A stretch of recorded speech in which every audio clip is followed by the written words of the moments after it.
હું અર્પિતા માસી ગામ વાસોદ આરતીબેનને ત્યાં અમરવાટિકામાં કુમકુમ કેરા પગલાં પાડી રહી છું. નાના ભૂલકાઓ ઢીંગલીઓ નાના મોટા વડીલોને મારા જય અંબે જય શ્રી કૃષ્ણ સર્વ નાના મોટાને આનંદ મંગલ કરાવે. મારી અજારા અથવારી મારી જોગમાં મારી બહુચરમાં સૌને આનંદ કરાવે અને બહુચરમાં તમને ભલું કરે. જય અંબે જય શ્રી કૃષ્ણ.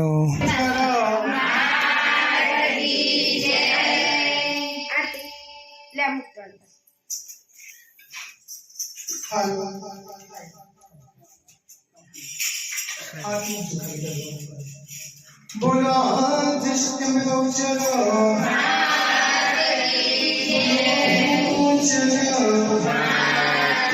बोलो